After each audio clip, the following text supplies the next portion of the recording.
தந்தை மகன் தூயாவியின் பெயராலே.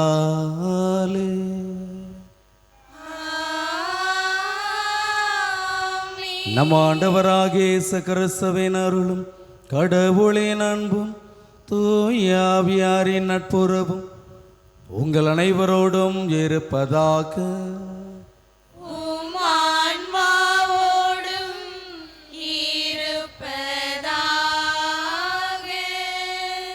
திருப்பலி முன்னுரை. தவக்காலத்தின் முதல் ஞாயிறு வழிபாட்டில் பங்கேற்க உங்கள் அனைவரையும் எம் ஒளிச்சுடர் பிள்ளைகள் சார்பாக அன்போடு அழைக்கிறோம்.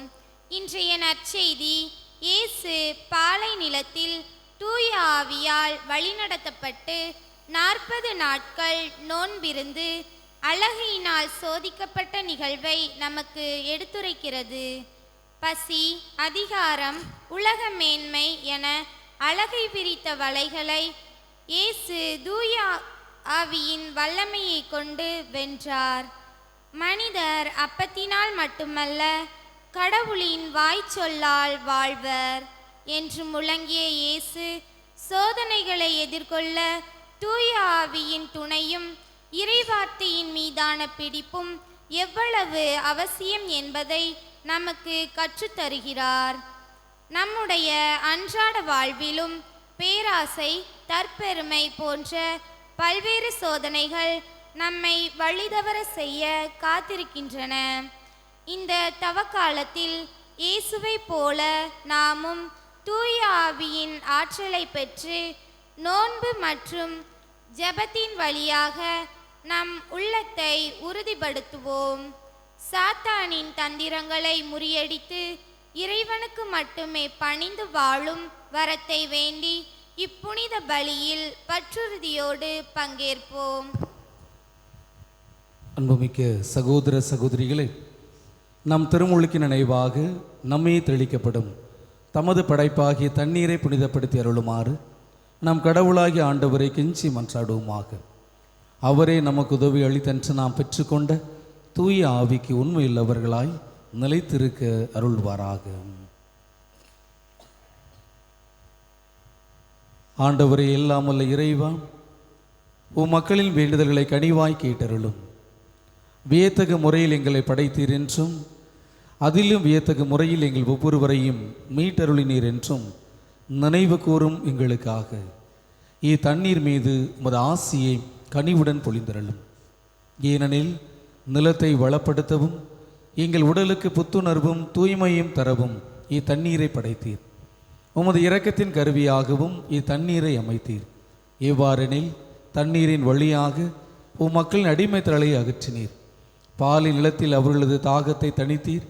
அதன் வழியாக மனிதனத்தோடு நீர் செய்ய இருந்த புதிய உடன்படிக்கையை இறைவாக்கினர் முன்னறிவித்தனர். இறுதியாக யோர்தானில் கிறிஸ்து புனிதமாக்கிய தண்ணீரின் வழியாக பாவக்கரை படிந்த எங்கள் மனித இயல்பை புதுப்பிறப்பளிக்கும் திருமுழுக்கினால் கழுவி புதுப்பித்தீர். ஆகவே நாங்கள் பெற்றுக்கொண்ட திருமுழுக்கு நினைவாக தண்ணீர் இருப்பதாக பாஸ்கா பெருவிழாவில் திருமுழுக்கு பெற்ற எங்கள் சகோதர சகோதரிகளோடு நாங்களும் ஒன்று சேர்ந்து மகிழ்ச்சி கொள்ள செய்வீராக.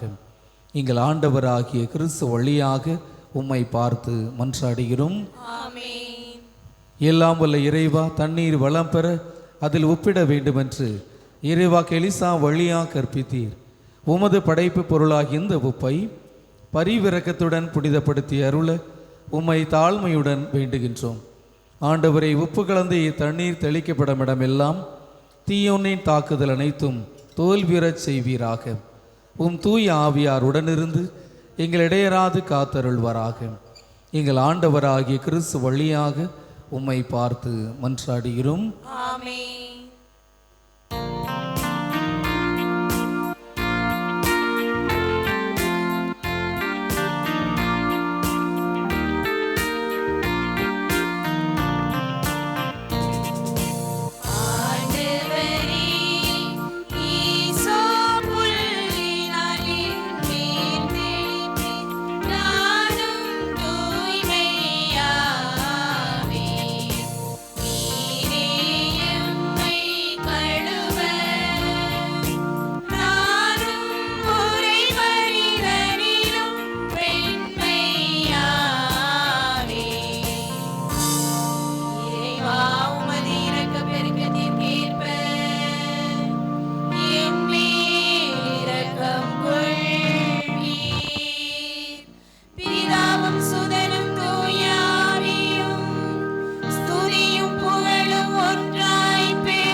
மன்றாடுவோமாக. எல்லாம் வல்ல இறைவன், ஆண்டுதோறும் நாங்கள் கடைபிடிக்கின்ற தவக்கால அருமடையாள செயல்களினால் கிறிஸ்துவின் மறையுண்மைகளை புரிந்து கொள்வதில் முன்னேற நீர் எங்களுக்கு உதவியருளும். அதனால் அவற்றினுடைய பயன்களை எல்லாம் எங்களுடைய நன்னடத்தையினால் நாங்கள் முழுமையாக பெற்றுக்கொள்வோமாக. உம்மோடும் தூயாவின் ஒன்றிப்பில் இறைவனாய் என்றென்றும் வாழ்ந்து ஆட்சி செய்கின்ற எங்கள் ஆண்டவரும் உம் திருக்குமார் நமது இயேசு கிறிஸ்து வழியாக உம்மை மன்றாடுகின்றோம்.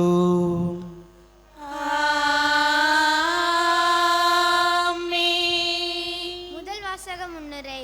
இன்றைய முதல் வாசகமானது மனித படைப்பின் மேன்மையையும் பாவம் எவ்வாறு மனித வாழ்வில் நுழைந்தது என்பதையும் நமக்கு எடுத்துரைக்கிறது. கடவுள் மனிதனை தம் உயிர் மூச்சினால் உருவாக்கி ஏதேன் தோட்டத்தில் அனைத்து நன்மைகளையும் வழங்கி பராமரித்தார். ஆனால் பாம்பின் சூழ்ச்சியால் தூண்டப்பட்ட முதல் பெற்றோர்கள் கடவுளின் கட்டளைகளை மீறி நம்மை தீமை அறியும் கனியை உண்டனர்.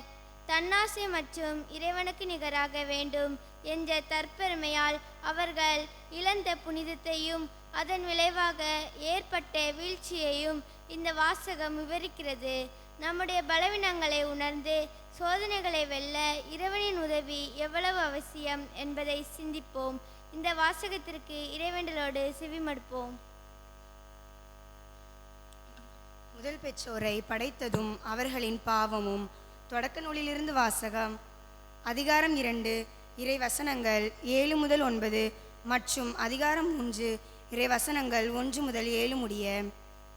ஆண்டவராகிய கடவுள் நிலத்தின் மண்ணால் மனிதனை உருவாக்கி அவன் நாசிகளில் உயிர் மூச்சை ஊத மனிதன் உயிருள்ளவனானான்.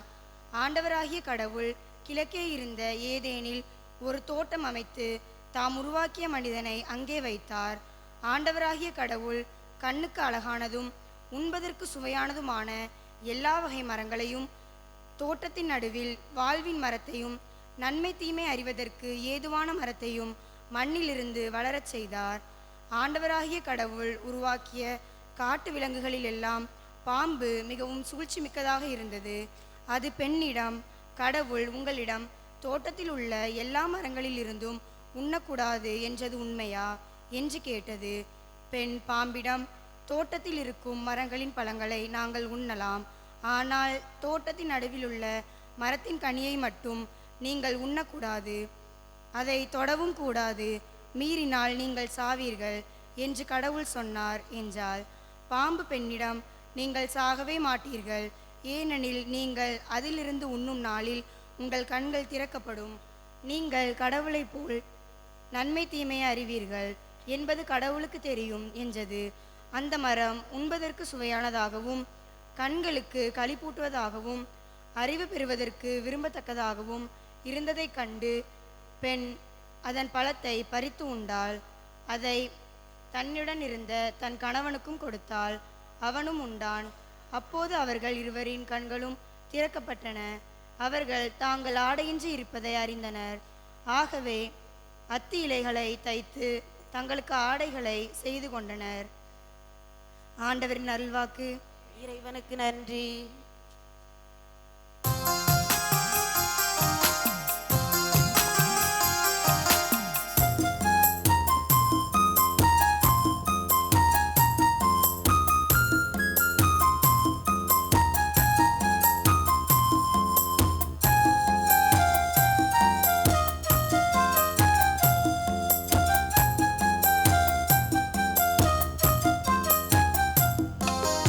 ஆயிரம் பாடல் பாட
முன்னுரை.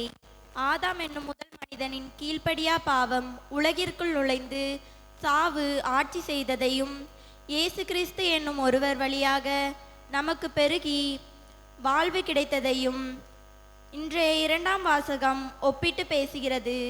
பாவம் பெருகிய இடத்தில் இறைவனின் அருள் அணை கடந்து பெருக்கெடுத்தது என்ற ஆறுதலான செய்தியை புனித பவுல் நமக்கு வழங்குகிறார். ஒரு மனிதரின் வீழ்ச்சியால் வந்த தண்டனையை விட கிறிஸ்துவின் வழியாக நமக்கு கிடைத்த விடுதலையும் அருள் கொடையும் மிக மேலானது என்பதை உணர்ந்து இவ்வார்த்தைகளுக்கு கவனமுடன் செவிமடுப்போம்.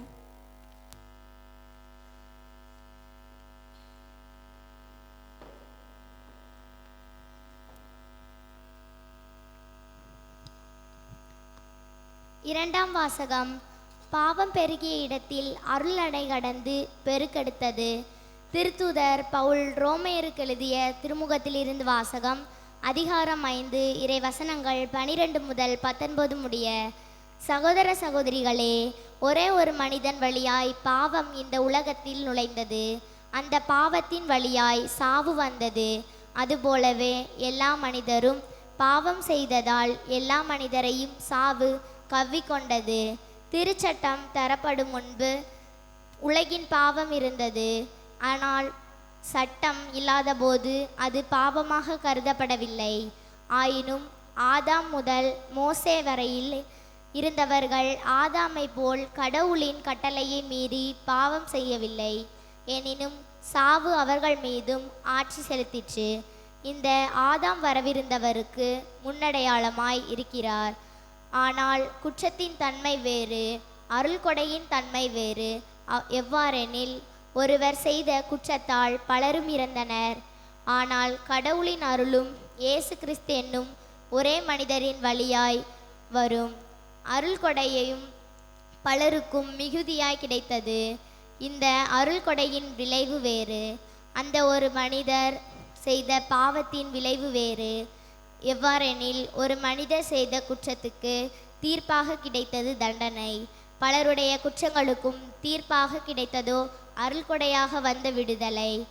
மேலும் ஒருவர் குற்றத்தாலே அந்த ஒருவர் வழியாக சாவு ஆட்சி செலுத்தினதென்றால், அருள் பெருக்கையும் கடவுளுக்கு ஏற்புடையவராகும் கொடையையும் இயேசு கிறிஸ்து என்னும் ஒருவர் வழியாக அடைந்து கொண்டவர்கள் வாழ்வு பெற்று ஆட்சி செலுத்துவார்கள் என இன்னும் மிக உறுதியாய் நம்பலாம் அன்றோ? ஆகவே ஒருவரின் குற்றம் எல்லா மனிதருக்கும் தண்டனை தீர்ப்பாய் அமைந்தது போல், ஒரே ஒருவரின் ஏற்புடைய செயல் எல்லா மனிதருக்கும் வாழ்வளிக்கும் விடுதலை தீர்ப்பாய் அமைந்தது. ஒரு மனிதரின் கீழ்ப்படியாமையால் பலர் பாவிகளானது போல், ஒருவரின் கீழ்ப்படிதலால் பலர் கடவுளுக்கு ஏற்புடையவர்கள் ஆவார்கள். ஆண்டவரின் அருள்வாக்கு. இறைவனுக்கு நன்றி.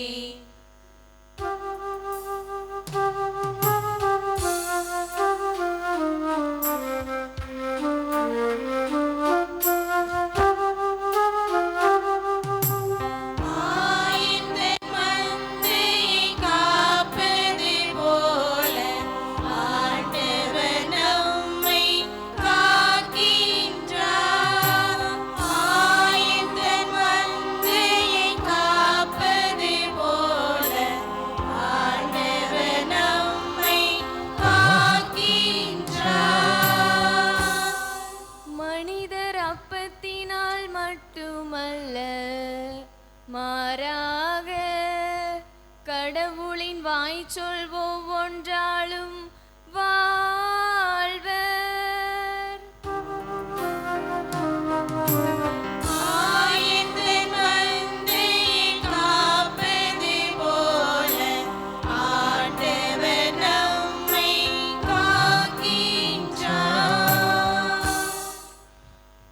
ஆண்டவர் உங்களோடு இருப்பாராக.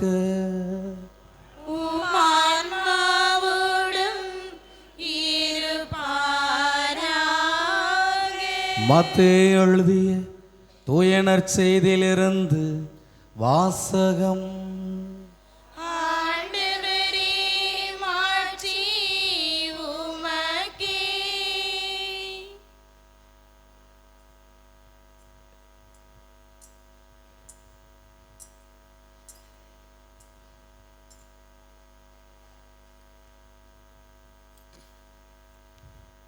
அதிகாரம் 4 இறை வசனங்கள் 1 முதல் 11 முடிய. மத்தேயு நற்செய்தி அதிகாரம் 4 இறை வசனங்கள் 1 முதல் 11 முடிய. அக்காலத்தில் இயேசு அலகையினால் சோதிக்கப்படுவதற்காக பாலை நிலத்திலிருந்து தூய ஆவியால் அழைத்து செல்லப்பட்டார். அவர் 40 நாள் இரவும் பகலும் நோன்பிருந்தார். அதன் பின் பசியுற்றார். சோதிக்கிறவன் அவரை அணுகி, நீர் இறைமகன் என்றால் இந்த கற்கள் அப்பமாகும்படி கட்டளையிடும் என்றான். அவர் மறுமொழியாக, மனிதர் அப்பத்தினால் மட்டுமல்ல, மாறாக கடவுளின் வாய்ச்சொல் ஒவ்வொன்றாலும் வாழ்வர் என மறைநூலில் எழுதியுள்ளதே என்றார். பின்னர் அலகை அவரை எருசலேம் திருநகரத்திற்கு கூட்டிச் சென்றது. கோவிலின் உயர்ந்த பகுதியில் அவரை நிறுத்தி, நீர் இறைமகன் என்றால் கீழே குதியும். கடவுள் தம் தூதருக்கு உம்மை குறித்து கட்டளையிடுவார். உமது கால் கல்லில் மோதாதபடி அவர்கள் தங்கள் கைகளில் உம்மை தாங்கிக் கொள்வார்கள் என்று மறைநூல் எழுதியுள்ளது என்று அலகை அவரிடம் சொன்னது. இயேசு அதனிடம், உன் கடவுளாகிய ஆண்டவரை சோதிக்க வேண்டாம் எனவும் எழுதியுள்ளதே என்று சொன்னார். மறுபடியும் அலகை அவரை மிக உயர்ந்த ஒரு மலைக்கு கூட்டி சென்று உலக அரசுகள் அனைத்தையும் அவற்றின் மேன்மையையும் அவருக்கு காட்டி அவரிடம், நீர் நெடுஞ்சான் கிடையாக விழுந்து என்னை வணங்கினால் இவை அனைத்தையும் உமக்கு தருவேன் என்றது. அப்பொழுது இயேசு அதனை பார்த்து, அகன்று போ சாத்தானே, உன் கடவுளாகிய ஆண்டவரை வணங்கி அவர் ஒருவருக்கே பணி செய் என்றும் மறைநூலில் எழுதியுள்ளது என்றார். பின்னர் அலகை அவரை விட்டு அகன்றது. உடனே வானதூதர் வந்து அவருக்கு பணிவிடை செய்தனர். ஆண்டவரின் அருள் வாக்கு. கிறிஸ்துவே உமக்கு புகழ். இயேசுவில் எனக்கு மிகவும் பிரியமான சகோதர சகோதரிகளே, இன்று தவக்காலத்தினுடைய முதல் ஞாயிற்றுக்கிழமையில் நாம் இறைவனை நோக்கி குடும்பமாக வந்திருக்கிறோம். திருவருகை காலம் டிசம்பர் மாதத்தில் கிறிஸ்துவின் பிறப்பை கொண்டாடுவதற்காக கொடுக்கப்பட்டிருக்கிற 4 வாரங்கள் தான் திருவருகை காலம் என்று நாம் அழைத்திருக்கிறோம். அந்த திருவருகை காலத்தினுடைய அர்த்தம் இதுதான்: கடவுள் நம்மோடு இருக்கிறார். வார்த்தையான கடவுள் மனிதராக பிறக்கப் போகிறார். கடவுள் நம்மோடு இருக்கிறார். இது திருவருகை காலத்தினுடைய அர்த்தமாக இருக்கிறது. தவக்காலம் நெற்றியில் நாம் சாம்பல் பூசி தவக்காலத்தை ஆரம்பித்திருக்கிறோம். இந்த 40 நாட்கள் அர்த்தம் என்ன என்றால், நாம் அவரோடு இருக்கிறோமாம். திருவருகை காலம் அவர் நம்மோடு இருக்கிறார். தவக்காலம் நாம் அவரோடு இருக்கிறோமா. ஏறக்குறைய 40 நாட்கள் ஒவ்வொரு ஆண்டும் வருகின்றன, வாழ்கிறோம், கடந்து போகின்றன. பல கேள்விகள் நமக்குள்ளாக எழலாம். எதற்காக இந்த 40 நாட்கள்? தேவையில்லாமல் ஒரு 20 நாட்களை குறைத்திருக்கலாமே. 40 நாட்கள் எப்படி நோன்பு இருப்பது? 40 நாட்கள் எப்படி நான் அசைவ உணவுகளை என்னால் சாப்பிடாமல் இருக்க முடியும்? இதில் ஒரு சில நாட்களில் ஒரு சந்தி வேறு, ஒரு சில தீய பழக்கங்களை விட வேண்டும். அது எப்படி முடியும்? அப்படியே நான் இருக்க முயற்சித்தாலும் ஒரு 20 நாள் இல்லை என்றால் 15 நாள் வைத்து இருக்கலாமே. ஏன் கத்தோலிக்க திருச்சபைக்கு இரக்கம் இல்லையா? இவ்வளவு கடுமையாக இருக்கிறதே என்று பல கேள்விகள் நமக்குள்ளாக எழலாம். அதற்கான பதில் நற்செய்தியில் கொடுக்கப்பட்டிருக்கிறது. நம் ஆண்டவர் இயேசு கிறிஸ்து பாலை வனத்தில் 40 நாட்கள் நோன்பு இருந்தார். இதுதான் கத்தோலிக்க திருச்சபை நம்மையும் அழைக்கின்றது. ஒரு சில நாட்களை குறைக்காமல் இருப்பதற்கும் காரணம் அதுதான். கடவுள் மனிதராக பிறந்து அவரும் நம்மை போல 40 நாட்கள் நோன்பு இருந்திருக்கிறார் என்று பார்க்கிறோம். அதுபோல நோன்பு என்பது நமக்கெல்லாம் ஒரு சில நாட்கள் தான் வரையறுக்கப்பட்டு இருக்கின்றன. கடன் திருநாட்களில் இவை எல்லாம் கடைபிடிக்கப்பட வேண்டும் என்பது கத்தோலிக்க திருச்சபையினுடைய சட்டமாக இருக்கிறது. கோட் ஆஃப் கேனன் லா என்று சொல்வார்கள். Catechism of the Catholic church 3C அப்படின்னு சொல்லுவாங்க. அதில் கத்தோலிக்க திருச்சபை நமக்கு கொடுத்திருக்கிற வரையறையின்படி கடன் திருநாட்களில் ஒரு சந்தியும் சுத்த போசனமும். அதையே நாம் பல கிறிஸ்தவர்கள் கேள்வி கேட்டுக்கொண்டிருக்கிறார்கள். எதற்கு இந்த அசைவ உணவுகளை தவிர்க்க வேண்டும்? அதையா இறைவன் விரும்புகிறார்? பிரியமான சகோதர சகோதரிகளே, நம் ஆண்டவர் இயேசு கிறிஸ்து 40 நாட்களும் இரவும் பகலும் தூங்கியிருக்கிறார். இரவும் பகலும் நோன்பிருந்திருக்கிறார். நோன்புனா என்ன? 3 வேளையும் நன்றாக சாப்பிட்டு இருந்தாராம்? நிச்சயமாக இல்லை. நமக்கு ஒரு நாள் நோன்பு இருப்பதே சற்று கடினமாக இருக்கிறது. ஆனால் நம் ஆண்டவர் இயேசு கிறிஸ்து 40 நாட்கள் இரவும் பகலும் எதையும் சாப்பிடல.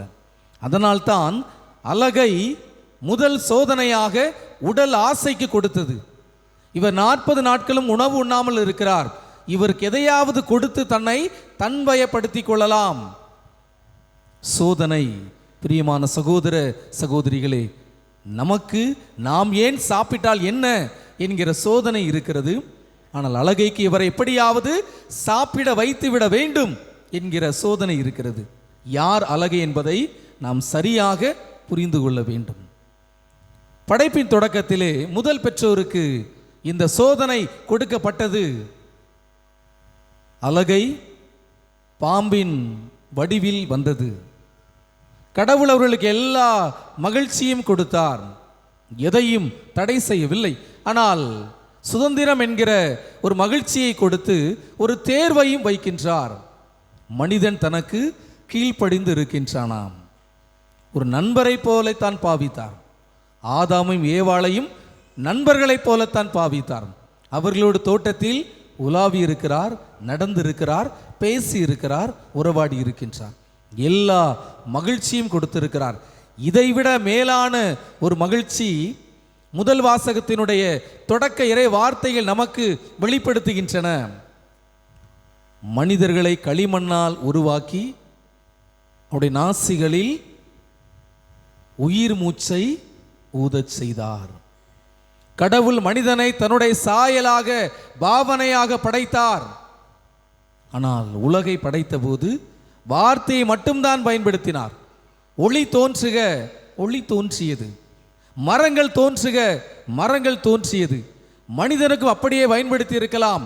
இல்லை, மனிதன் தன்னை போல மகிழ்ச்சியாக இருக்க வேண்டும் என்று வார்த்தையை பயன்படுத்தாமல் உயிர் மூச்சை தான் இருப்பது போல படைத்திருக்கிறார். அதனால் தான் மனிதனுக்கு ஆசை இன்னும் அதிகமாக மாறியது.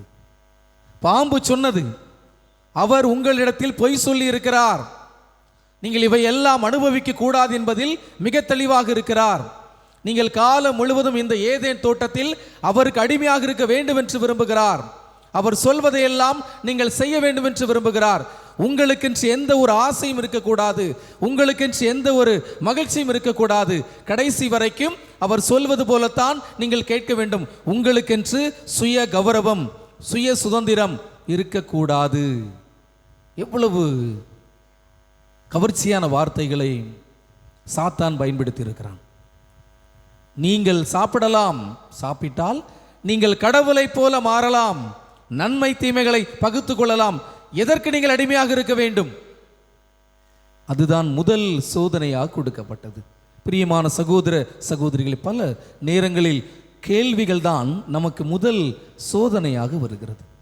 எதற்கெடுத்தாலும் கேள்வி கேட்பதுதான் நம்முடைய வழக்கமாக இருக்கிறது. உலக கவர்ச்சிகளுக்கு நாம் ஒருபோதும் கேள்விகளை எழுப்புவது கிடையாது. உலக பொருட்களை பயன்படுத்துவதற்கு ஒருபோது மனிதன் கேள்விகளை எழுப்ப முன்வருவது கிடையாது. ஆனால் கடவுள் என்று வருகிற போது மட்டும் சாத்தானை போல ஏன் எதற்கு என்கிற கேள்விகளை மனிதன் எழுப்ப தவறுவது கிடையாது. இதிலிருந்து புரிந்து கொள்ளலாம் யார் அலகையாக இருக்கிறார்கள். அன்று முதலிடத்தில் அலகை வந்து சென்று விட்டான். இன்று அலகை இருப்பது மனித இனம்தான். எதற்கெடுத்தாலும் ஏன் செய்யக்கூடாது, செய்தால் என்ன, செய்துதான் பார்ப்போமே, அதுதான் முதல் சோதனை, முதல் பாவமாக இருக்கிறது. பிரியமான சகோதர சகோதரிகளே, அன்று அவர்கள் சரியாக கீழ்ப்படிந்து இருந்திருந்தால் இந்த உலகம் எப்படியோ மாறி இருக்கும். ஆனால் அவர்களுக்கென்று ஒரு ஆசை இருந்தது. எதற்காக நாங்கள் இவருக்கு கீழ்ப்படிய வேண்டும்? எல்லா சந்தோஷத்தையும் கொடுத்தாரே, ஒரே ஒரு சிறிய தேர்வை மட்டும்தான் வைத்து பார்த்தார். ஆனால் மனித இனம் அதிலும் தோற்று போனது. அதிலும் விடவில்லை. சரி, மனித இனம் தோற்றாலும் பரவாயில்லை, நான் வந்து அவர்களை மீட்பேன். கடவுள் வந்தார், தன்னுடைய மகனை கொடுத்தார், நம் ஒவ்வொருவரையும் மீட்டு இருக்கிறார். ஆனால் இன்றும் மீட்ட பிறகும் தொடர்ந்து கேள்விகள் எழுப்பி கொண்டிருப்பதும் அந்த அலகைக்கும் இப்போது கேள்விகளை எழுப்பி கொண்டிருக்கிற மனிதர்களுக்கும் எந்த வித்தியாசமும் கிடையாது. பல நேரங்களில் யோசிக்கலாம், சிந்திக்கலாம், சோதனைகள் என கடவுள் தான் கொடுக்கிறார். நிச்சயமாக இல்லை. யாக்கோபுக்கு எழுதப்பட்ட திருமுகத்திலே அதிகாரம் 1 வசனம் 14 தெளிவாக கொடுக்கப்பட்டிருக்கிறது. ஒரு மனிதன் தன்னுடைய சொந்த தீய நாட்டங்களினால் சோதிக்கப்படுகிறான். அதனுடைய கண்களுக்கு அவனை தன்வயப்படுத்துகிறது, மனதை தன்வயப்படுத்துகிறது. வார்த்தைகளை தெளிவாக கவனியுங்கள். ஒரு மனிதன் தன்னுடைய சொந்த தீய நாட்டங்களினால் சோதிக்கப்படுகிறான். பிரியமான சகோதர சகோதரிகளே, நாம் பல நேரங்களில் பாவத்தில் விழுவதற்கும் கவர்ந்தெழுப்பதற்கும் கடவுள் நம்மை தள்ளவில்லை, கட்டாயப்படுத்தவில்லை. நம்முடைய சொந்த உடல் இச்சை காரணமாகத்தான் நான் பாவத்தில் விழுகிறோம். சொந்த தீய நாட்டம், இதை செய்தால் என்ன, இதை தொட்டால் என்ன, இதை குடித்தால் என்ன, இதை அனுபவித்தால் என்ன என்று நம்முடைய சொந்த தீய நாட்டம் தான் காரணம். கடவுள் ஒருபோதும் இதை தொடுவதற்கோ, இதை குடிப்பதற்கோ, இதை அனுபவிப்பதற்கோ அவர் நம்மை ஒருபோதும் அனுமதிப்பதே கிடையாது. ஆனால் நாம் செய்கிறோம், கடைசியில் கடவுளை பழிச்சொல்லுக்கு உள்ளாக்குகிறோம். அவர்தான் என்னை சோதனைக்கு தள்ளினார், நான் நன்றாகத்தான் இருந்தேன். இல்லை பிரியமான சகோதர சகோதரிகளே, நமக்கு பல வழிகளில் சோதனை வரலாம். மனிதன் தானே, இயல்பு. கடவுள் அதை புரிந்து கொள்கிறார். முதல் பெற்றோர்களை தவறி போனார்களே, கடவுள் நம்மை புரிந்து கொள்கிறார். நாம் குற்றம் குறை உள்ளவர்கள் தான், ஏற்றுக்கொள்கிறார். பலவீனம் உள்ளவர்கள் தான், ஏற்றுக்கொள்கிறார். ஆனால் அதில் வீழ்ந்து கிடக்க கூடாது என்பதற்காகத்தான் நாம் அவரோடு இருக்க வேண்டும் என்று பணித்திருக்கிறார். இந்த 40 நாட்கள் மற்ற நாட்களைப் போல இந்த நாட்களையும் நாம் நினைத்தால் இதில் இருந்து ஒரு பயனும் நம்மால் பெற முடியாது. மற்ற நாட்களை விட்டு இந்த நாட்களில் கடவுள் என்னோடு எதை சொல்ல வருகிறார், எதை என்னோடு பேச வருகிறார், அவர் ஏதோ உணர்த்த வருகிறார். ஆனால் நான் இன்னும் செவி கொடுக்காமல் இருக்கிறேனே. பிரியமான சகோதர சகோதரிகளே, அதனால தான் சாம்பல் புதல்ல சொன்னேன். நாம் ஓடி ஓடி உழைத்து கொண்டு இருக்கிறோம் இயந்திரத்தனமாக. நாளை தினத்தை பற்றி, குடும்பத்தை பற்றி, எதிர்காலத்தை பற்றி நடக்குமோ நடக்காதோ தெரியாது. அதற்காக எல்லாவற்றையும் சேகரித்து வைக்கிறோம். பணம் சேகரிக்கிறோம், நிலம் சேகரிக்கிறோம், பொருள் சேகரிக்கிறோம். ஆனால் யாருக்கு தெரியும் இவை எல்லாம் நாம் அனுபவிக்க போகிறோம் என்று? ஆனால் இந்த 40 நாட்கள் அவற்றை எல்லாம் விட்டுவிட்டு அமர்ந்து நின்று நிதானிக்க வேண்டும். எதற்காக இந்த உலகம், எதற்காக இந்த பாடுகள், எதற்காக கிறிஸ்து இந்த உலகிற்கு வந்தார்? சின்ன சின்ன கேள்விகளை கடவுளுக்குள்ளாக கேட்டு பார்த்தாலே போதும். நிச்சயமாக நாம் அந்த அலகையை போல செயல்பட மாட்டோம். அலகை இந்த மனிதர்கள் தான். அலகை அப்படிங்கிற தனியா எதுவுமே கிடையாது. அது பாம்பு உருவத்தில் வரும், இந்த உருவத்தில் வரும். அதற்கென்று கருப்பு நிற உடைகள் இருக்கும், தலையில் கொம்பு வைத்திருப்பான், பற்கள் நீண்ட பற்களாக இருக்கும், இரவு நேரத்தில் மட்டும்தான் வருவான், இரத்தம் குடிப்பான். இதெல்லாம் நாம் வைத்திருக்கிற கற்பனை. நாம் நம்முடைய அழகையை வெளிக்காட்டாமல் வெளியே ஒரு அழகைக்கு நாம் உருவம் கொடுத்து வைத்திருக்கிறோம். நமக்குள்ளாக அழகை என்கிற ஒரு விலங்கு இருக்கிறது.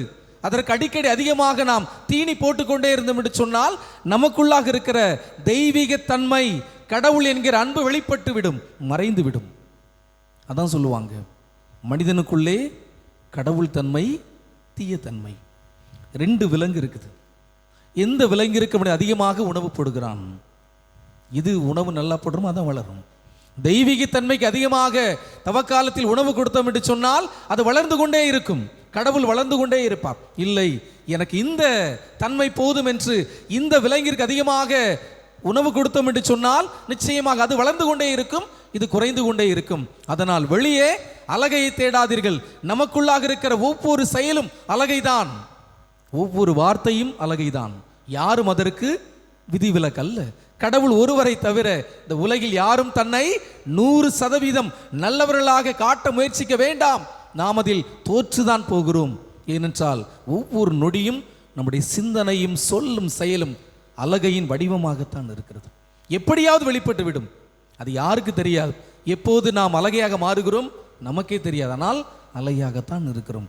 அதுதான் சொல்லுவாங்க, உலகில் ஆலயம் கடவுள் என்று ஒன்று இல்லை என்று சொன்னால் மனிதன் எப்பொழுது முழு மிருகமாக மாறியிருப்பான். இப்போ ஒரு 50% மாறி இருக்கிறோம். ஆலயத்திற்குள்ளாக வருகிற போது தெரிந்தோ தெரியாமலோ அந்த மிருகத்தன்மை கொஞ்சம் குறைந்து காணப்படுகிறது. ஆனால் ஆலயத்தை விட்டு வெளியே சென்றோம் என்று சொன்னால் நிச்சயமாக மிருகத்தன்மை இன்னும் அதிகமாக இருக்கும். ஆக உலகில் ஆலயங்கள் இருப்பது நல்லது, கடவுள் என்கிற ஒரு ஆற்றல் இருக்கிறார் என்பது நல்லது. அதனால் தான் கொஞ்சம் பயம் இருக்கிறது, கொஞ்சம் குற்ற உணர்ச்சி இருக்கிறது. இல்லை என்று சொன்னால் முழுமையாக அழகையாக மாறிவிடுவான் மனிதன். பிரியமான சகோதர சகோதரி, இருந்தாலும் கடவுள் நம்மை ஏற்றுக்கொள்கிறார், புரிந்து கொள்கிறார், அவரோடு நாம் இருக்க வேண்டும் என்று விரும்புகிறார். அதனால் தான் ஒவ்வொரு ஆண்டும் இந்த 40 நாட்கள் கொடுக்கப்படுகின்றன. நாம் விரும்பினாலும் விரும்பாவிட்டாலும் இந்த நாட்கள் வரத்தான் செய்யும். இந்த நாட்களை சரியாக பயன்படுத்த நம்முடைய கையில் கொடுக்கப்பட்டு இருக்கிறது. நான் உனக்கு முன்பாக வாழ்வையும் வைத்திருக்கிறேன், இறப்பையும் வைத்திருக்கிறேன், நன்மையும் வைத்திருக்கிறேன், தீமையும் வைத்திருக்கிறேன். உனக்கு எது விருப்பமோ நீ எடுத்துக்கொள்ளலாம். நீ எதை தேர்ந்தெடுக்கிறாயோ அதுவாகவே நீ வாழ்கிறாய். கடவுள் சொன்ன வார்த்தைகள் தான். பிரியமான சகோதர சகோதரிகளே, தவக்காலம் அதுதான், அருளின் காலம், இரக்கத்தின் காலம், ஆசீர்வாதத்தின் காலம். அதை நாம் சரியாக பயன்படுத்த முயற்சிக்கிற போது, தவக்காலத்தின் முதல் வாரம் தான், இன்னும் நாட்கள் இருக்கின்றன. இந்த நாட்களை நாம் சரியாக பயன்படுத்துகிற போது நம்முடைய உடலும் உள்ளமும் சரியாக புத்துணர்வு பெறுகிறது, உடல் கழுவப்படுகிறது, உள்ளம் கடவுளை நோக்கி செல்கிறது, நம்முடைய மனம் கடவுளை தொடுகிறது. சரியாக பயன்படுத்துவோம், தவக்காலத்தினுடைய மேன்மையை சரியாக உணர்ந்து கொள்வோம். ஆமேன். அனைவரும் எழுந்து நின்று நம்பிக்கை இருக்க நாம் அனைவரும் இணைந்து பாடுவோம்.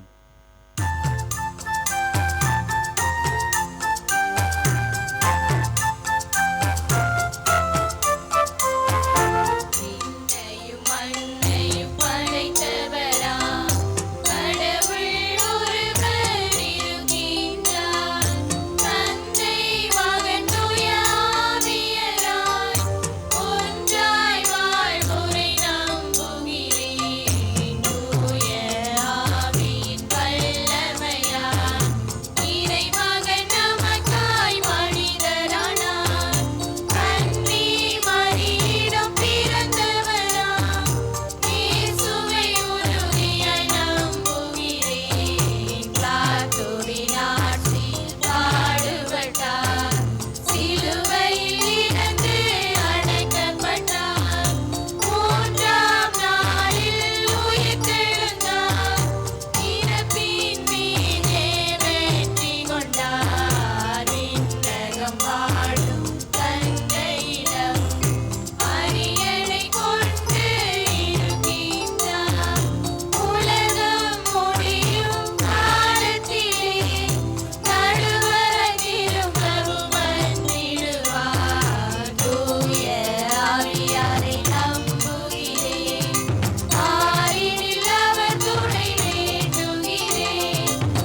இறைவனின் இரக்கத்தையும் மன்னிப்பையும் அதிகமாக பெற்றுக்கொள்ள கத்தோலிக்க திருச்சபை வரையறுத்திருக்கின்ற இந்த தவக்காலத்தில் நாம் மகிழ்ச்சியோடு ஜெபித்துக் கொண்டிருக்கிறோம். தவக்காலத்தினுடைய முதல் ஞாயிற்றுக்கிழமையில் நாம் அவரோடு இருக்க வேண்டும் என்று கடவுள் விரும்புகிறார். இந்த உன்னதமான வேளையிலே அவர் நம்முடைய மத்தியிலே பிரசன்னமாக இருக்கிறார். நம் ஒவ்வொருவரையும் புரிந்து கொள்ள முயற்சிக்கிறார். நம்மை முழுமையாக அன்பு செய்கிறார் என்பதை நம்புகின்றவர்களாக நம்முடைய உள்ளத்தில் இருக்கின்ற எல்லா விதமான ஏக்கங்களையும் எதிர்பார்ப்புகளையும் அவருடைய பாதத்திலே முழுமையாக ஒப்பு கொடுத்து நாம் மன்றாடுவோம். அன்பின் இறைவா, எம் திருத்தந்தை, ஆயர்கள் மற்றும் பணியாளர்கள் அனைவரும் இந்த தவ காலத்தில் தூய ஆவியின் வல்லமையால் நிரப்பப்பட வேண்டுமென்று மன்றாடுகிறோம். பாலை நிலத்தில் இயேசு சோதனைகளை வென்றது போல இவர்களும் உலக கவர்ச்சிகளுக்கு இடம் கொடுக்காமல் நற்செய்தியின் உண்மைத்தன்மையை சாட்சிய வாழ்வால் பறைசாற்றவும் இறை மக்களை மீட்பின் பாதையில் வழிநடத்த தேவையான மன வலிமையை அவர்களுக்கு வழங்க வேண்டுமென்று ஆண்டவரை உம்மை மன்றாடுகிறோம். ஆண்டவரே, எங்கள் மன்றாட்டை தயவாய் கேட்டருளும். ஆண்டவரே, எங்கள் மன்றாட்டை தயவாய் கேட்டருளும்.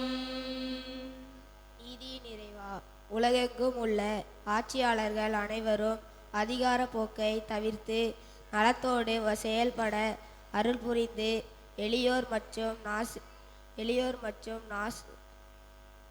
நசுக்கப்பட்ட மக்களின் குரலுக்கு செவிசாய்க்கவும் போரற்ற அமைதியான உலகை படைக்க உழைக்கவும் இயேசு காட்டிய பணிவாழ்வை முன்மாதிரியாக கொண்டு நீதியையும் நேர்மையையும் நிலைநாட்டி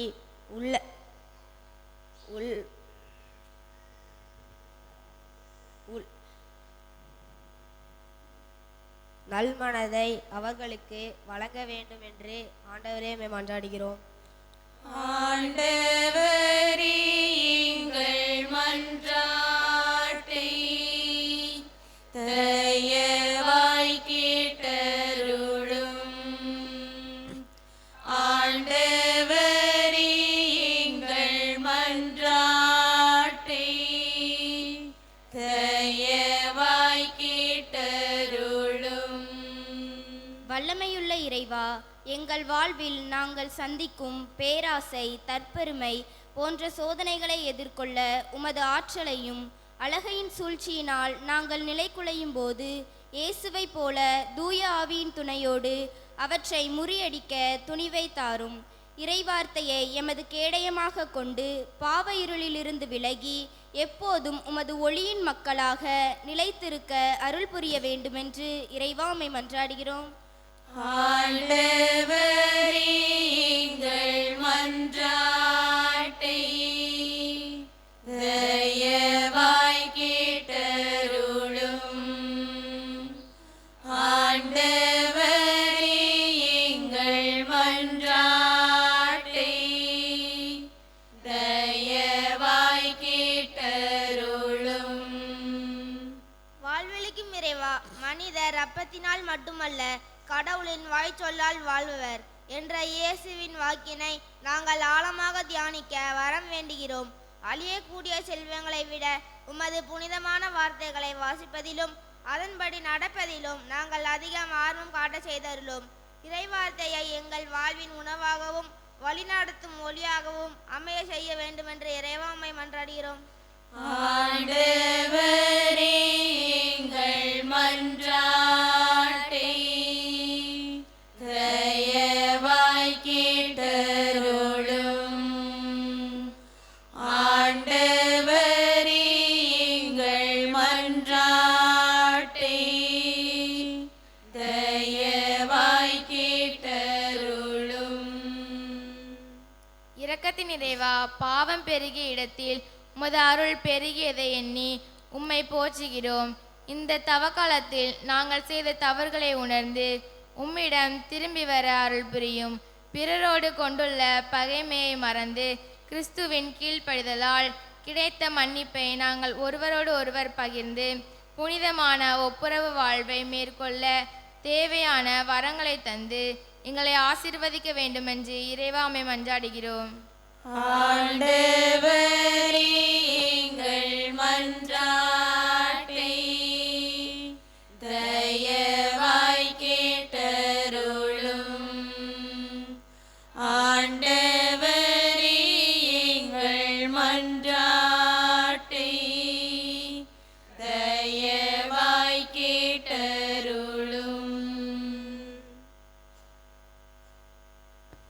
நம் ஒவ்வொருடைய தனிப்பட்ட தேவைகளுக்காக சிறிது நேரம் அமைதியாக நாம் மன்றாடுவோம்.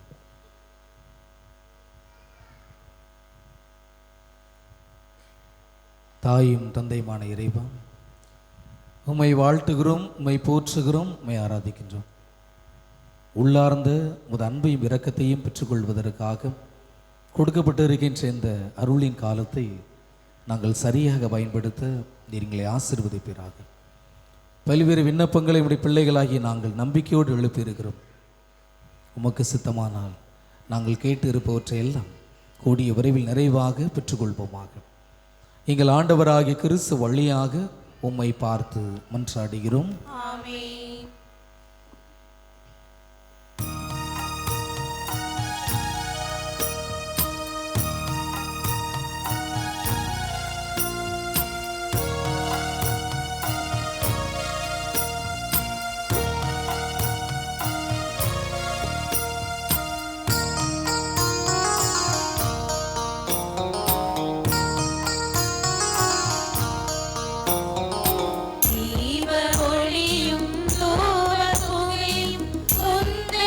அன்றைக்கு போற்றுகிறோம் அது அரைப்பிற்கு இந்த அப்பத்தை பெற்றுக்கொண்டும் நிலத்தின் விளைவு மனித உழைப்பின் பயணமான இந்த அப்பத்தை மகுப்படுகின்றோம். இது எங்களுக்கு வாழ்வளிக்கும் அப்பமாகியவை எங்களுக்கு இன்று மாறுபனவாகும்.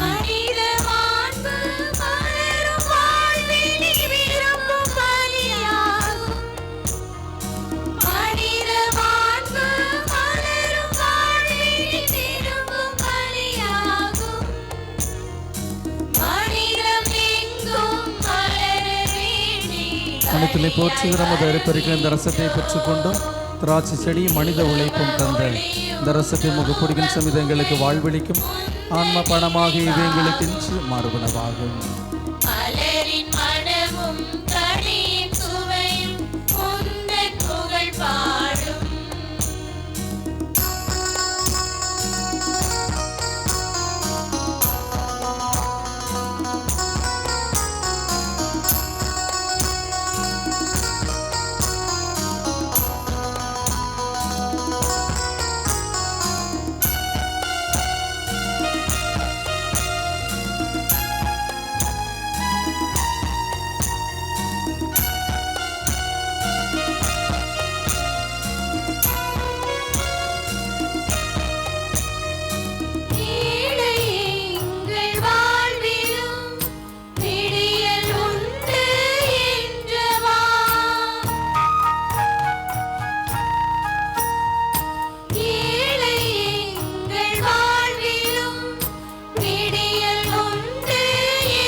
சகோதர சகோதரிகளே, என்னுடைய உங்களுடையமான பலி எல்லாம் வல்ல தந்தையாக இறைவனுக்கு ஏற்றதாகும்படி மன்றாடுங்கள்.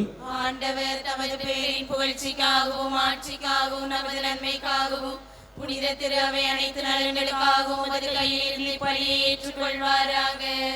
வாழ்வின் ஊற்றாம் இறைவா, இந்த காணிக்கைகளை எல்லாம் உம் திருமுன் கொண்டு வந்து புனிதமிக்க அருமடையால கொண்டாடத்தை நாங்கள் தொடங்குகின்றோம். இவற்றை தகுந்த முறையில் ஒப்பு கொடுக்க நீர் எங்களுக்கு என்றும் வரம் வழங்குவீராக. எங்கள் ஆண்டவராகிய கிறிஸ்து வழியாக உம்மை மன்றாடுகின்றோம்.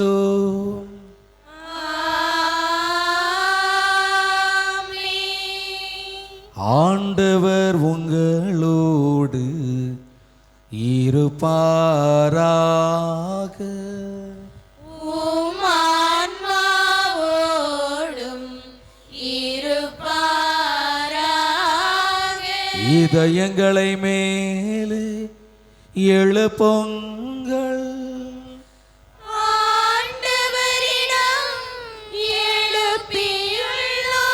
நாம் இறைவனாகிய ஆண்டவருக்கு நன்றி கூறுவோம்.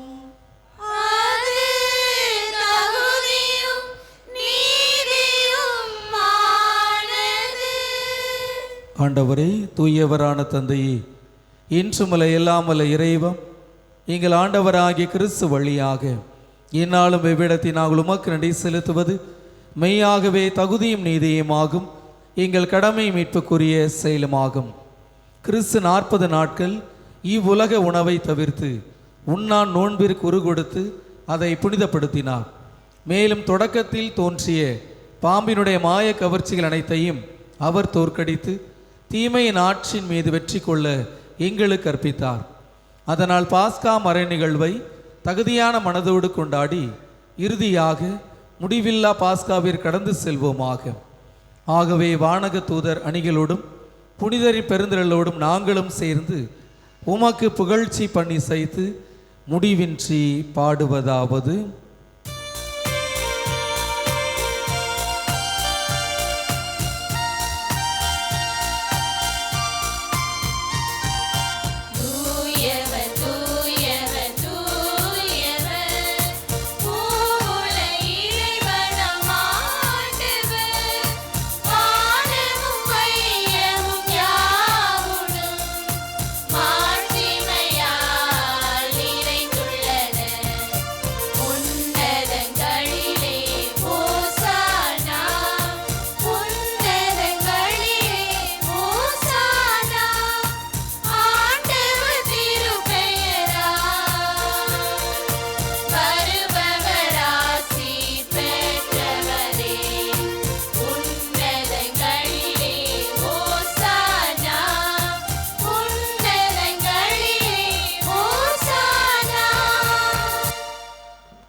ஆண்டவரே, நீர் மெய்யாகவே தூயவர், தூய்மை அனைத்திற்கும் ஊற்று.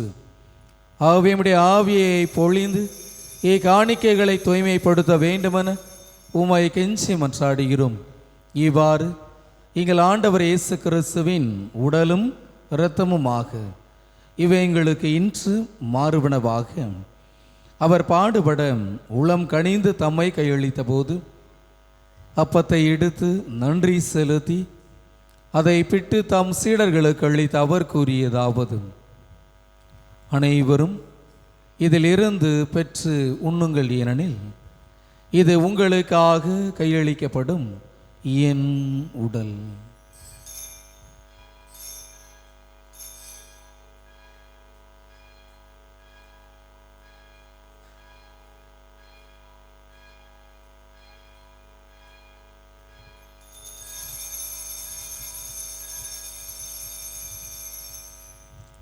அவ்வனமே இரவு விருந்தை அருந்திய பின் கிண்ணத்தை எடுத்து நன்றி செலுத்தி தம் சீடர்களுக்கு அளித்து அவர் கூறியதாவது: அனைவரும் இதிலிருந்து பெற்று பருகுங்கள், ஏனெனில் இது புதிய நிலையான உடன்படிக்கைக்கு உரிய என் இரத்தத்தின் கிண்ணம். இது பாவ மன்னிப்புக்கென்று உங்களுக்காகவும் பலருக்காகவும் சிந்தப்படும். இதை என் நினைவாக செய்யுங்கள்.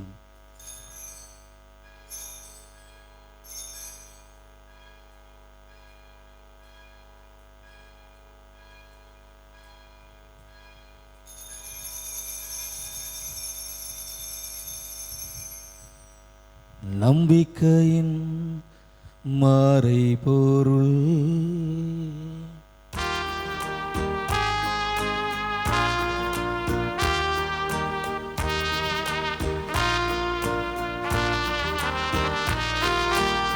எனக்காக பிறந்து எனக்காக மாறித்து எனக்காக உயிர்த்த என் இயேசுவே,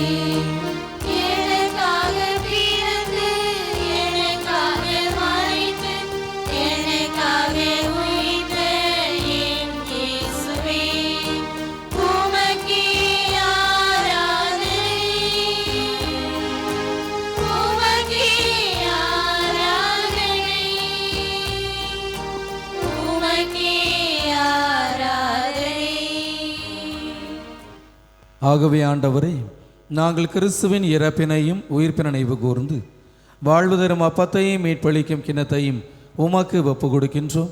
உம் திருமுன் நின்று உமக்கு ஊழியம் புரிய தகுந்தவர்கள் என எங்கள் ஒவ்வொருவரையும் ஏற்றுக்கொண்டீர். எனவே உமக்கு நன்றி செலுத்துகிறோம். மேலும் கிறிஸ்து உடலிலும் இரத்தத்திலும் பங்கு கொள்ளும் எங்கள் ஒவ்வொருவரையும் தூயாவி ஒன்று சேர்க்க வேண்டுமென உம்மை தாழ்மையுடன் மன்றாடுகிறோம். ஆண்டவரை உலகெங்கு பரவியிருக்கும் உமது திருச்சபை நினைவு கூர்ந்தருளும். சிறப்பாக எங்கள் திருத்தந்தை 14ஆம் லியோ, எங்கள் ஆயர் மேதகு ஸ்டீஃபன் ஆண்டனி மற்றும் எல்லா திருநிலையினராக அனைவரோடும் உமது திரவை அன்பில் நிறைவு பெற செய்தருளும். மேலும் உயிர்த்தெழும் எதிர்நோக்குடன் துயில் கொள்ளும் எங்கள் சகோதர சகோதரிகளையும் இறந்தோர் குறிப்பாக யாரும் நினையாத அனைவரையும் உத்தரிக்கிற அனைத்து ஆன்மாக்களையும் இரக்கத்துடன் நினைவு கூர்ந்து உமது திருமுக ஒளியினுள் ஏற்றருளும். எங்கள் அனைவர் மீதும் இரக்கமாயிரும். கடவுளின் கன்னித்தாயான புனித மரியா, அவருடைய கணவரான புனித யோசேப்பு, நம்முடைய பங்கின் பாதுகாவலே புனித பார்பரமால், புனித மரிய கொரட்சி மற்றும் புனித திருத்தூதர்கள், இவ்வுலகில் மோக்கோந்தர்களாக இருந்தோர் ஆகிய புனித நடைவுடனும் நாங்களே வாழ்வில் பங்கு கொள்ளும் தகுதியை பெற்று உம் திருமகன் இயேசு கிறிஸ்து வழியாக உம்மை புகழ்ந்தேத்தும் வரமருள உம்மை மன்றாடுகிறோம்.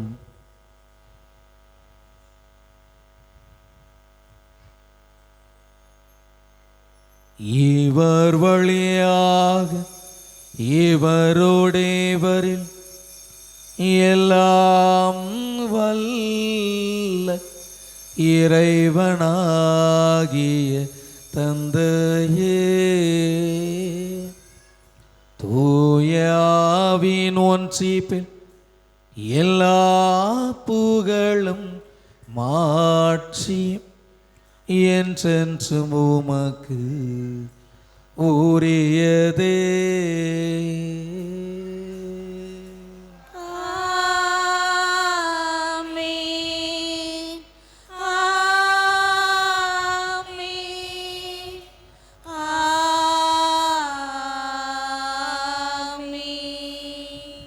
மீட்பரின் கட்டளையால் கற்பிக்கப்பட்டு இறை படிப்பனையால் பயிற்சி பெற்ற நாம் துணிந்து பாடுவோம்.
ஆண்டவரே, தீமை அனைத்திலுமிருந்தும் எங்கள் ஒவ்வொருவரையும் விடுவித்து எங்கள் வாழ்நாளில் அமைதியை கனிவுடன் அருள உம்மை மன்றாடுகின்றோம். உமது இரக்கத்தின் உதவியால் நாங்கள் பாவத்தில் இருந்து எப்போதும் விடுதலை பெற்று யாதொரு கலக்கமுமின்றி நலமாயிருப்போமாக.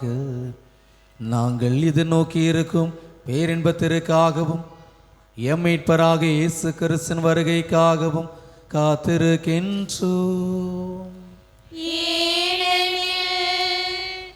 ஆட்சியும் வல்லமையும் மாட்சிமையும் என்றென்றும் உமதே.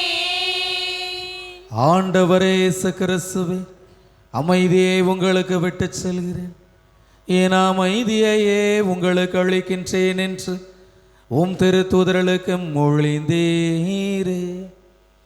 எங்கள் பாவங்களை எல்லாம் பாராமல் உமது திருச்சபையின் நம்பிக்கையை மட்டுமே கண்ணோக்கி உமது திருவுளத்திற்கு ஏற்ப அதற்கு அமைதியும் ஒற்றுமையும் அளித்தருள்வீராக. என்றென்றும் வாழ்ந்து ஆட்சி செய்கின்றவர் நீரே.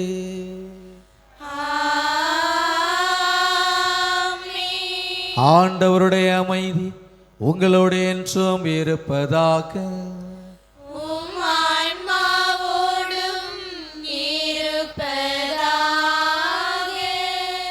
ஒருவருக்கொருவர் நம் ஆண்டவர் இயேசு கிறிஸ்துவின் அமைதியை நாம் பகிர்ந்து கொள்வோம்.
இதோ இறைவனின் செம்மறி, இதோ உலகின் பாவங்களை எல்லாம் போக்குகின்றவர்.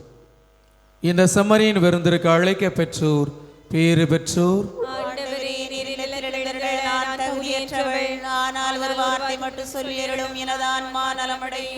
கிறிஸ்துவின் திருவுடல் திரு ரத்தம் என்னை காத்து நிலைவாழ்வு அளிப்பதாக. ஆமென். குருக்களுக்காக வேண்டும் ஜெபம். நித்திய குருவாகிய இயேசுவே, மதத்தாசராகிய குருக்களுக்கு எவரும் தீங்கு செய்யாதபடி அவர்களை உமது திரு இருதயத்தில் வைத்து காப்பாற்றியருளும். அனிதினமும் உமது திரு சரீரத்தை தொட்டு வரும் அபிஷேகம் பெற்ற அவர்களது கரங்களை கரைபடாமல் காப்பாற்றும். விலை மதிக்கப்படாத உமது திரு இரத்தத்தில் தோய்ந்து சிவந்திருக்கும் அவர்களது இதழ்களை நிர்மல சுத்தமாய் காத்தருளும். உமது மாட்சிமை பொருந்திய குருத்துவத்தின் மேலான உன்னத அருள்கரங்களால் முத்திரிக்கை பெற்ற அவர்களது இதயங்கள் உலக பற்றின்றி தூய்மையாய் இருக்க செய்தருளும். உலக தீவினைகள் அவர்களை அணுகாதபடி உம்முடைய பரிசுத்த அன்பு அவர்களை சூழ்ந்து காக்கும் கேடயமாய் இருக்க கடவுதே. அவருடைய பிரயாசை ஏராளமான பலன் கொடுக்கும்படி அவர்களை ஆசீர்வதித்தருளும். யார் யாருடைய ரட்சணியத்திற்காக உழைக்கிறார்களோ அவர்களை இவ்வுலகில் குருக்களுக்கு ஆறுதலும் சந்தோஷமும் பரலோகத்தில் அழகிய நித்திய கிரீடமுமாய் இருப்பார்களாக. ஆமென்.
விசுவசிக்கிறேன். நான் உம்மை ஆராதிக்கிறேன். நான் உம்மை ஆராதிக்கிறேன். நான் உம்மை நம்புகிறேன். நான் உம்மை நம்புகிறேன். நான் உம்மை நேசிக்கிறேன். நான் உம்மை நேசிக்கிறேன். உம்மை விசுவசியாதவர்களுக்காகவும் உம்மை விசுவசியாதவர்களுக்காகவும் உம்மை ஆராதிக்காதவர்களுக்காகவும் உம்மை ஆராதிக்காதவர்களுக்காகவும் உம்மை நம்பாதவர்களுக்காகவும் உம்மை நம்பாதவர்களுக்காகவும் உம்மை நேசியாதவர்களுக்காகவும் உம்மை நேசியாதவர்களுக்காகவும் உமது மன்னிப்பை கேட்கிறேன். உமது மன்னிப்பை கேட்கிறேன். அன்பின் நிறைவா நீர் எங்களுக்கு அளித்துள்ள எல்லா நன்மைகளுக்காகவும் நன்றி கூறுகிறோம்.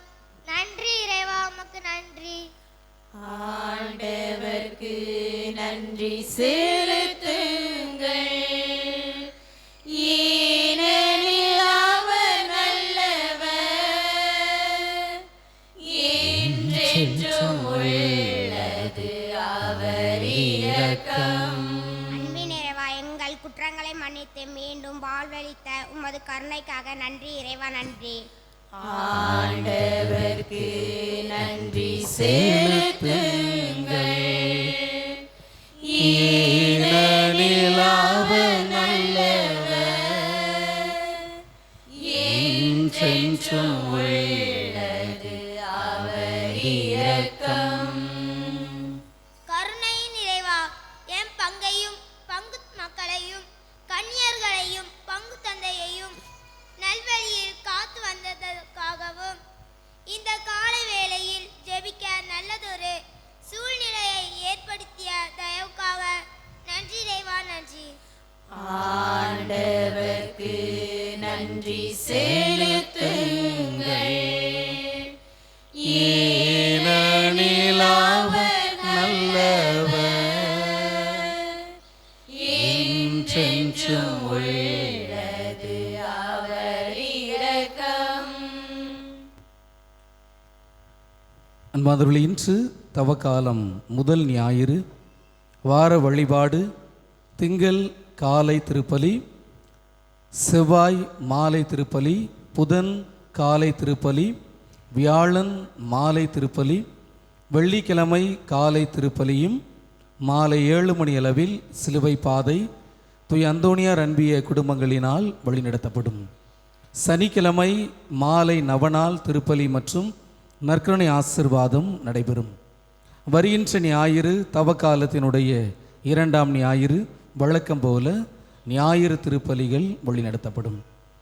அன்பார்ந்தவர்களே, இன்றைய ஞாயிறு வழிபாட்டை சிறப்பாக வழிநடத்தி கொண்டிருக்கின்ற ஒளிச்சிடர் உறுப்பினர்களுக்கு நன்றியும் வாழ்த்துக்களையும் மகிழ்ச்சியோடு தெரிவித்துக் கொள்கிறேன். அடுத்த ஞாயிற்றுக்கிழமை மாதா சபை உறுப்பினர்கள் வழிபாட்டை முன்னெடுப்பார்கள். கடந்த வாரம் முழுவதும் வழிபாட்டிற்கு உதவி செய்த ஞாயிறு மறைக்கல்வி மாணவ மாணவியர்களுக்கு நன்றியும் வாழ்த்துக்களையும் மகிழ்ச்சியோடு தெரிவித்துக் கொள்கிறேன். திருப்பலி முடிந்தவுடன் ஞாயிறு மறைக்கல்வி வகுப்புகள் நடைபெறும். தொடர்ந்து உங்களுடைய பிள்ளைகளை எல்லாம் அனுப்பி வைத்து பயன்பெற உங்கள் ஒவ்வொருவரையும் அன்போடு கேட்டுக்கொள்கின்றேன். ஞாயிறு மறைக்கல்வி மாணவ மாணவியர்களுக்கு 2 நற்செய்திகள் கொடுக்கப்பட இருக்கின்றன. 2 குட் நியூஸ். ஒன்று, மார்ச் மாதம் 29ஆம் தேதி, அதாவது குருத்தோலை ஞாயிறு அன்று காலை 11 மணியளவில் ஞாயிறு மறைக்கல்விக்கான தேர்வுகள் வழிநடத்தப்படும். இதெல்லாம் ஒரு குட் நியூஸ் ஆவார் அப்படின்றீங்களோ? நீங்கள் நல்லா எழுதுறீங்க, அப்போ அதில் குட் நியூஸ் தானே. 2வது குட் நியூஸ், அந்த வாரத்திலிருந்து ஏப்ரல் மாதம் கடைசி வரை ஞாயிறு மறைக்கல்வி வகுப்புகள் நடைபெறாது. அப்புறம் உங்களை சந்திப்பது விடுமுறை விவிலிய பள்ளி தான். 2வது குட் நியூஸ் தானே. முதல்ல எப்படியாவது எழுதிடுவோம் பாரு அப்படின்றீங்களோ? அதனால் கடந்த ஆண்டு இதே நாளில் தான் ஞாயிறு மறைக்கல்வியில் வழிநடத்தப்பட்டன. இந்த ஆண்டும் குருத்தோலை ஞாயிறு காலை 11 மணி அளவில் தேர்வு வழிநடத்தப்படும். அதனால் அனைத்து பிள்ளைகளும் அதற்கான தயாரிப்புகளை முன்னெடுக்க அன்போடு கேட்டுக்கொள்கின்றேன். திருப்பலி முடிந்தவுடன் திருக்குடும்ப சபை கூட்டம் நடைபெறும். அனைத்து உறுப்பினர்களும் தவறாது கலந்து கொள்ள உங்கள் ஒவ்வொருவரையும் அன்போடு கேட்டுக்கொள்கின்றேன். காலை 9:30 மணி அளவில் மாதா சபை கூட்டமும் காலை 10:30 மணி அளவில் ஒளிச்சுடர் கூட்டம் நடைபெறும். இந்த வாரம் வெள்ளிக்கிழமை மாலை 7 மணி அளவில் சிலுவை பாதையை தூய் அந்தோணியார் அன்பிய குடும்பங்கள் வழிநடத்துவார்கள். அன்பார்ந்தவர்களே, தவக்கால ஒன்றியல் தயாராக இருக்கிறது. இன்று மாலைக்குள்ளாக உங்கள் வீடுகளுக்கு அது வந்து சேரும் என்பதை அன்போடு தெரிவித்துக் கொள்கிறேன். அதனுடைய நோக்கத்தை சரியாக புரிந்து கொண்டு ஒவ்வொரு ஆண்டும் பெருந்தன்மையோடு செயல்படுவது போல இந்த ஆண்டும் பசிப்பிணிக்காக பெருந்தன்மையோடு அந்த உண்டியலில் சேமிக்க ஒவ்வொருவரையும் அன்போடு கேட்டுக்கொள்கின்றேன். அன்பார்ந்தவர்களே, கடந்த வெள்ளிக்கிழமை நம்முடைய ஆலயத்தில் மிகச் சிறப்பாக முதல் வெள்ளி சிலுவை பாதை சிறப்பாக வழிநடத்தப்பட்டது. கடந்த ஆண்டை விட இந்த ஆண்டு சிறப்பு என்ன என்றால் இரண்டை நான் பார்க்கிறேன். ஒன்று, அநேக மக்கள் கலந்து கொண்டீர்கள், முதல் சிறப்பு. இரண்டாவது, வாசித்த 14 பேருமே நன்றாக அதை பொருள் உணர்ந்து வாசித்தது மகிழ்ச்சியாக இருந்தது. ஆக அந்த வெள்ளிக்கிழமை சிலுவை பாதையை சிறப்பாக வழிநடத்த உதவி செய்த தூய பரலோக மாதா அன்பிய குடும்பங்களுக்கும் பாடகர் குழுவினருக்கும் ஒளிச்சுடர் உறுப்பினர்களுக்கும் நன்றி வாழ்த்துக்களை நாம் கரங்களை தட்டி மகிழ்ச்சியோடு நாம் தெரிவித்துக் கொள்வோம்.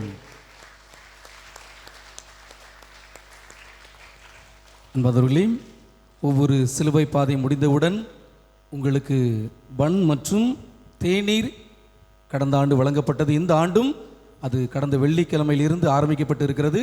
ஆனால் இந்த ஆண்டு ஒரு சிறப்பு. கடந்த ஆண்டு முதல் தனிப்பட்ட நபர் அந்த இரண்டையும் வழங்கி கொண்டு இருந்தார். இந்த ஆண்டு பரலோக மாதா அன்பியம் முதல் முயற்சியாக முன்னெடுத்திருக்கின்றார்கள். உங்களுக்கு கொடுக்கப்பட்டிருக்கிற அந்த இனிப்பு பண்ணை அந்த அன்பிய குடும்பங்கள் தான் வழங்கியிருக்கிறார்கள். தேநீர் திரு சிலுவை அவர்கள் வழங்கியிருக்கின்றார்கள். ஆக உன்னதமான முயற்சியை முன்னெடுத்திருக்கிற பரலோக மாதா அன்பிய குடும்பங்களுக்கும் பொறுப்பாளர்களுக்கும் திரு சிலுவை அவர்களுக்கும் நன்றி வாழ்த்துக்களை நாம் கரங்களை தட்டி மகிழ்ச்சியோடு நாம் தெரிவித்துக் கொள்கிறோம். அப்படின்னா வர்ற வெள்ளிக்கிழமை பன்னு டீ யார் தான் கொடுக்கணும்? சத்தம் வராதே. பண்ணுங்கிறப்போ பன்னு உருண்டையாக தான் இருக்கணும் அப்படின்னு அவசியம் இல்லை. அது ட்ரையாங்கிள் இருக்கலாம், உள்ள தேங்காய் இருக்கலாம், பன்னு இருக்கலாம், எதுனாலும் இருக்கலாம். அது உங்களுடைய மகிழ்ச்சியை பொறுத்தது. அதனால் முதல் முயற்சி அந்த அன்பியத்தை பாராட்டுகிறேன். நான் சின்ன தூண்டுதல் தான், ஜஸ்ட் ட்ரிகர் தான் பண்ணுறேன், உங்களை தூண்டுறேன். அதை கொடுத்தால் மகிழ்ச்சியாக நம்புகிறேன். அதனால் அதை உணர்ந்து அதை சிறப்பாக செயல்படுத்த அன்போடு. அதே போல் பன்னு ஒரு பக்கம் இருக்கட்டும், நீங்கள் கடந்த வெள்ளிக்கிழமை வந்தது போல வருகின்ற வெள்ளிக்கிழமையும் யாராவது அதை தவறி இருந்தால் இந்த வாரத்தில் அந்த தவறை கண்டுபிடித்து அதை தவறாமல் அந்த வழிபாட்டிற்கு முன்னதாகவே வருகை தந்து இயேசுவின் பாடுகளை தியானிக்க ஒவ்வொருவரையும் அன்போடு கேட்டுக்கொள்கின்றேன். நன்றி கூறி மன்றாடுவோமாக. தாயும் தந்தையுமான இறைவன், புத்துயிர் தருகின்ற விண்ணக உணவினால் எங்கள் நம்பிக்கை ஊட்டம் பெறவும் எதிர்நோக்கு வளரவும் அன்பு உறுதியடையவும் உம்மை கனிவோடு வேண்டுகின்றோம். அதனால் உயிருள்ள உண்மையான உணவாம் கிறிஸ்துவை நாங்கள் என்றும் ஆர்வத்துடன் ஆட கற்றுக்கொள்வதோடு மட்டுமல்லாமல் உமது வாய் நின்று புறப்படுகின்ற எல்லா வார்த்தைகளினாலும் வாழ்ந்திட ஆற்றல் பெறுவோமாக. எங்கள் ஆண்டவராகிய கிறிஸ்து வழியாக உம்மை மன்றாடுகின்றோம்.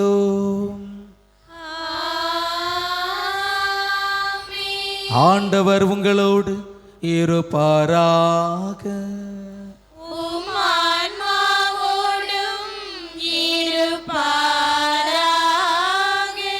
எல்லாம் வல்ல இறைவன் தந்தை மகன் தூய ஆவி உங்களை நிறைவாக ஆசீர்வதிப்பாராக. இறைவனோடு என்றும் இணைந்து வாழுகின்றவர்களாக சென்று வாருங்கள். திருப்பலி நிறைவேறிற்று.